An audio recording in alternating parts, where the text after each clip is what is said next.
Bonjour à toutes et à tous, ça enregistre. Nous sommes le 15 février 2021 et nous attendons le championnat du monde de 2021 qui a été repoussé, hein, qui devait avoir lieu fin 2020 et à cause du coronavirus, ce match de championnat du monde a été repoussé. Le tournoi des candidats n'est toujours pas terminé. Il devrait se terminer en avril. Le dernier match de championnat du monde, c'était en 2018, donc ça commence à remonter un petit peu. C'était entre Magnus Carlsen, le champion du monde en titre, et Fabiano Caruana. Et au à bout de 12 parties longues, personne n'était sorti gagnant puisque, 12 parties longues avaient donné 12 parties nulles et le match s'est décidé en parties rapides puisqu'après 3 parties rapides, Magnus Carlsen avait gagné les 3. On va voir l'une de ces parties rapides, la deuxième où Magnus Carlsen a les noirs, hein, donc c'est, Caruana avec les blancs, qui commence avec E4 et qui arrive dans la position de la Svechnikov, heu, qui est donc celle-ci. Et on va voir que pendant assez longtemps, le jeu suit la partie que je vous ai montrée dans le deuxième épisode, donc je ne vais pas commenter ces coups d'ouverture. On arrive très vite à une position qui était dans la partie, Van Foreest contre Carlsen, qui est, celle-ci. Alors, on avait vu que, dans beaucoup de cas, ce pion, en H5 était une cible et ça va être encore le cas. Mais ici, Carlsen décide en 2018, c'était un an avant la partie, de la précédente vidéo.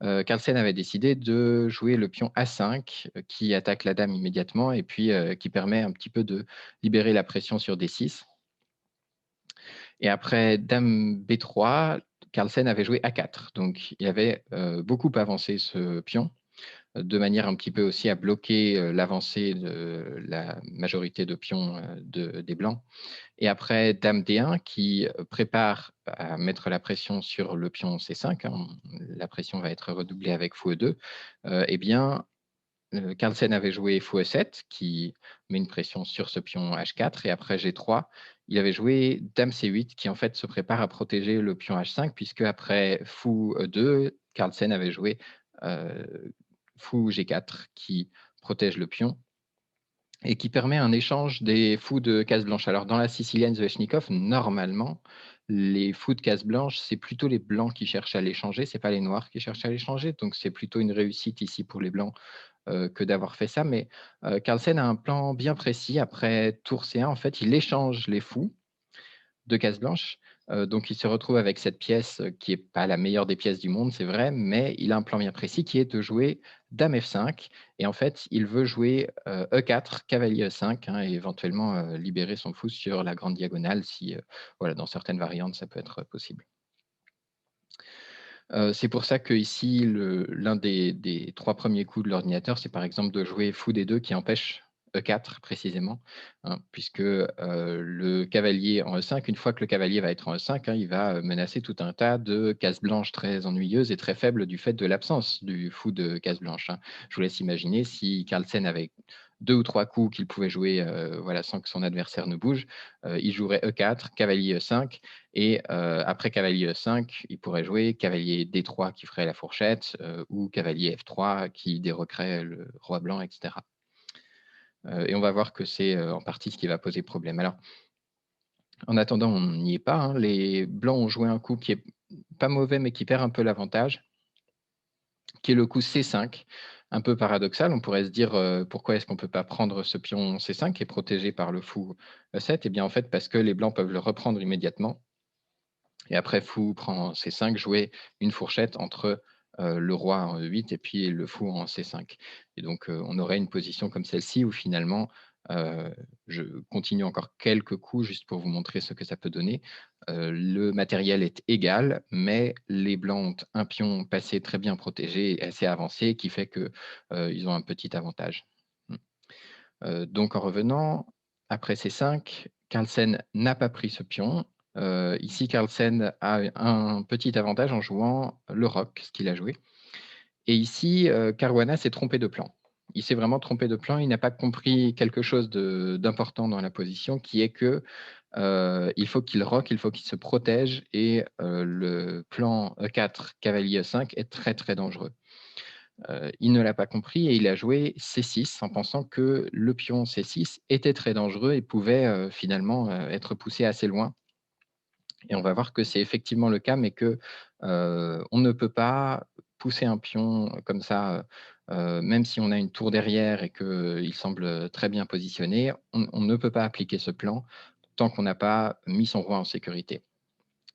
Alors Carlsen isole ce pion en jouant en échangeant, hein, les pions en C6 et après donc D prend C6, il attaque immédiatement le pion avec tour F C8 et le problème de tour F C8, c'est qu'on ne peut pas,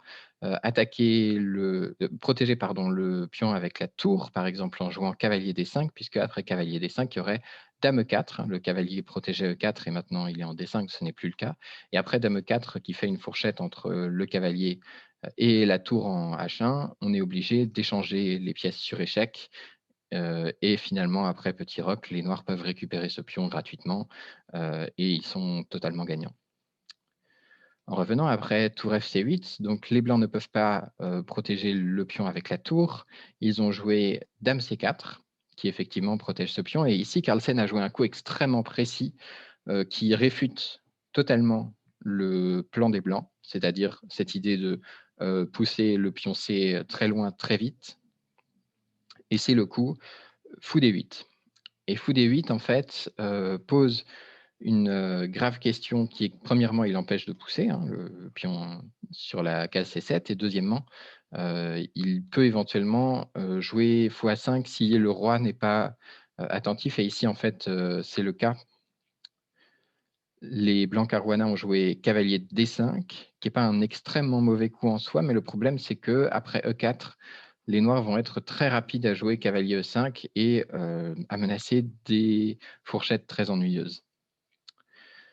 Alors les blancs continuent avec leur propre plan en jouant C7, hein, et effectivement, on peut se dire C7, va gagner la pièce, et si par exemple les, noirs sont obligés de, faire revenir leur pièce, eh bien, ici les blancs sont déjà mieux en jouant soit cavalier B6 qui fait la fourchette entre les tours, soit tout simplement roi F1 et puis, fou D4, hein. Ici les blancs sont mieux avec plusieurs plans. Sauf qu'après C7, le le Carlsen a joué, fou prend C7, hein, il a bien calculé ici en partie rapide, hein, que c'était possible de donner cette pièce et que ici les noirs étaient gagnants après cavalier E5 qui donc attaque la dame et menace ses fourchettes. Juste pour revenir ici après E4, il y avait encore moyen de tenir en ne jouant pas C7 et c'était en jouant fou D4 qui précisément prend ce cavalier en E5 et c'était ça le plan que Caruana a manqué. Après fou D4, les noirs sont quand même mieux. Les noirs sont quand même mieux parce que le roi n'a pas roqué et donc on peut encore, jouer fou A5 échec et pourquoi c'est mieux? Parce que les blancs ne peuvent pas, bloquer avec le cavalier, en reculant le cavalier. Sinon il y a, D5 et ces pions sont un peu, ennuyeux. En fait, après D5, si les blancs ne donnent pas le pion, s'ils continuent à protéger le pion C6, on va très vite se retrouver dans des, situations très problématiques pour les blancs puisqu'après dame F3, les blancs ne peuvent pas roquer, hein. Ils ne peuvent pas roquer parce que les noirs peuvent immédiatement, créer une attaque de mat, tout à fait mortelle en jouant cavalier prend en H4 et après, G prend, les noirs peuvent faire un échec et faire revenir le fou et en fait, ici, les noirs vont simplement mater sur H2, donc faire le mat de Bill Gates, hein, le mat en H2, où Bill Gates, avait été maté en direct à la télévision par Magnus Carlsen. Bon. Heu, En revenant, donc les blancs ne peuvent pas bloquer avec le cavalier à cause de ce coup D5, mais ils peuvent quand même bloquer avec le fou et c'est ça qui marche et en fait, c'est ça qu'ils auraient dû faire et après fou prend, tour prend. Ici, le cavalier, menace toujours la fourchette, donc on ne peut pas jouer cavalier E5 parce qu'il y aurait cavalier E7 qui échec, qui, ramasse la dame des noirs. Les noirs peuvent essayer de, dégager ce cavalier, hein, et puis ensuite de jouer leur cavalier E5. Mais le problème, c'est qu'après cavalier E3, on menace la dame et donc on gagne un tempo et les noirs n'ont pas le temps de jouer cavalier E5 à nouveau et tout ce qu'ils ont de mieux ici, c'est de jouer dame E5 et finalement, les j'ai avancé un petit peu, hein, cette variante pour voir ce qu'elle donnait. Les blancs sont un peu mieux. La position est nulle, hein, simplement ils vont ramasser le pion en C6 et ces 2 pions ont l'air, très avancés, mais en fait ils sont très vite bloqués, on peut avancer encore quelques coups, tour D1 qui attaque ce pion qui ne peut pas être protégé parce que le cavalier, contrôle la case D6 et donc après D3, on peut un peu casser la chaîne de pions en jouant F3 et si F5, eh bien les blancs vont, en E3 bloquer les pions sur les cases noires et on voit bien que ici les cases noires sont très, très bien, protégées par les blancs et donc les noirs ne peuvent pas avancer leur chaîne de pions qui est plutôt une faiblesse qu'une force, dans cette situation. Bon. Donc tout ça pour dire qu'après E4, il y avait encore un coup qui sauvait les blancs, c'était de jouer fou D4 et puis de prendre le cavalier s'il arrive en E5 et puis de bloquer l'échec avec fou C3 s'il y avait, fou A5 échec. Il y avait juste, le temps de faire ça. Mais après C7, fou prend, cavalier prend, c'est au noir de jouer et il joue cavalier E5. Il n'y a plus de fourchette ici en E7, hein, maintenant. Alors, ici, les blancs sont complètement perdants. Ils pouvaient tenter, dame D5. C'était une possibilité parce qu'ici, il n'y a qu'un seul coup qui gagne pour les noirs, c'est de jouer tour à B8 et après tour à B8, le problème, c'est que les blancs ne peuvent pas roquer, donc leur roi va rester au centre. S'il roque, on peut tout simplement jouer tour prend C7, le cavalier protégeait la dame, ce n'est plus le cas et donc maintenant, si évidemment, la tour reprend, on va jouer cavalier F3 échec et on va ramasser la dame au prochain coup. Hem Donc les blancs ne peuvent pas roquer, ils peuvent pas non plus vraiment jouer roi F1 puisque après tour prend B2 et les blancs vont, jouer dame F3 pour déclouer, hein, leur cavalier et puis ils vont jouer cavalier D3 et le problème de ce cavalier en D3, c'est qu'il va poser une grave question à la tour. Est-ce qu'elle continue à protéger le cavalier en C7 ou est-ce qu'elle continue à empêcher tour B1 échec? Et les 2 sont mortels. Une fois que la dame est en F3, tour B1 échec, c'est mat et sinon, si la tour reste sur la première rangée, elle perd le cavalier en C7. Voilà et puis la tour, on pourrait penser que le cavalier est libre de bouger parce que la tour est protégée, mais en fait, elle n'est pas protégée puisque ici, si le cavalier s'en va, hein, la tour peut immédiatement, être prise et puis il y a mat en F2. En fait, le cavalier est réellement cloué. Donc tout ça pour dire que, dame D5, était perdant quand même, mais il fallait que Magnus Carlsen trouve le seul coup bon. Ici, Caruana a joué cavalier D5 et là, il y a plusieurs coups qui gagnent. Heu, Cavalier D5, a l'air de perdre la dame, mais on n'a pas le temps de la prendre en fait puisque, si on prend la dame, il y a cavalier E7 échec et les blancs récupèrent leur dame, hein, et on arrive à une situation comme celle-ci où finalement les blancs ont 2 pièces pour la tour et donc c'est les blancs qui sont gagnants. Sauf qu'en fait, cavalier D5, ça ne fait une menace qu'en un coup et donc Carlsen joue très calmement roi, H7 et après roi H7, Caruana a abandonné ici, hein, c'est la deuxième partie qu'il a perdue, et comme il a perdu cette deuxième partie, en fait, c'était un, heu, c'en était trop pour son moral probablement, hein. C'est là qu'il a vraiment, qu'il a vraiment craqué, et il a perdu le championnat du monde après avoir perdu la troisième partie rapide. Simplement ici, pour, comprendre pourquoi c'est perdu, c'est très simple, hein, la dame est attaquée et puis en même temps les noirs menacent cavalier D3 échec qui récupère la tour ici.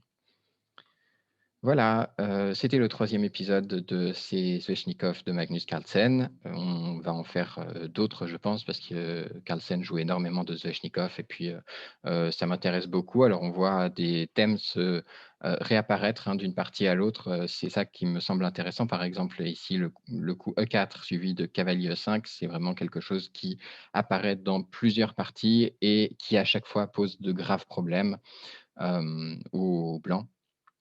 En fait, c'est plutôt quelque chose qui me semble, hem, général aux Sveshnikov, pas seulement à cette variante précise ou, dans, attendez que je la retrouve.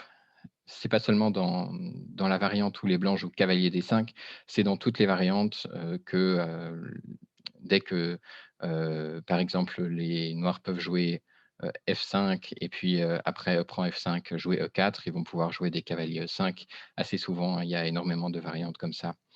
On va sans doute en voir des exemples dans les prochains épisodes. Voilà, à la prochaine. Salut.